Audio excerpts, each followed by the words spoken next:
There was a great revival in the Hebrides in the early 1900s. Began to moved up to the pleading for it into the 40s. Maybe we could say it topped out in the early 50s. Two old women, one was 84 years old and one was 82 years old. One was blind and one was humped over so badly with spinal stenosis, just arched over. But they had passion for revival. They wanted God to work. This is what happened. They couldn't even get out to the church to pray. They couldn't even get out to the church to worship. Their house became a place to meet. People came in. They got so passionate about revival coming to their isle, the Isle of Lewis. They got so passionate about it. They confronted the preacher and wanted to know if he was thoroughly right with God. And they prayed and prayed and prayed. And they'd seen the Lord, they said, with the church filled up and God blessing, a great overflow. And the fire of God struck that tiny little obscure place off the coast of Scotland. And when it happened, there was a young teenage boy that got saved in it.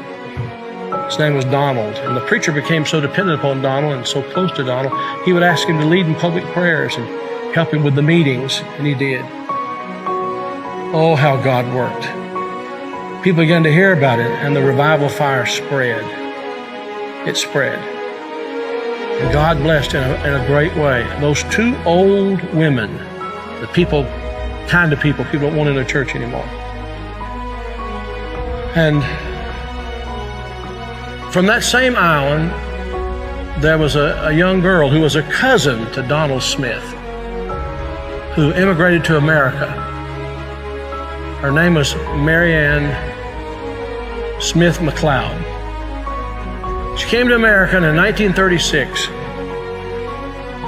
She met a man named Fred, and they were married. They fell in love. They were married. God blessed in a great way. And those old women were her aunts. And they came out of that fiery revival, They really experienced revival. And they sent a Bible, a copy of the Word of God that had been used in a special way in that revival, to Marianne. She started having children. I think it was 1937, she had her first child. They named him after his father, Fred. Then she had her second child, named after herself, Marianne. Then she had her third child, Elizabeth.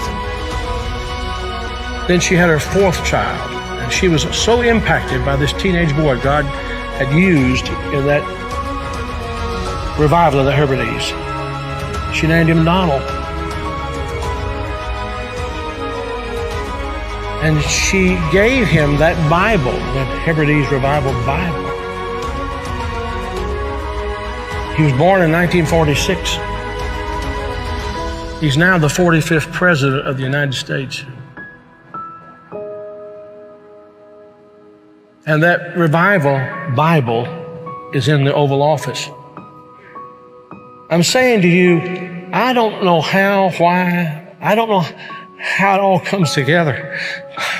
But I believe God is putting some things together to give us just a window. If he could find some open people who know what the window's for. Can this be the time the window's open? Providentially, God has prepared the moment, and we will become the people of prayer, pleading with God. This is a plea. Will thou not revive us again? Will you be a part of that?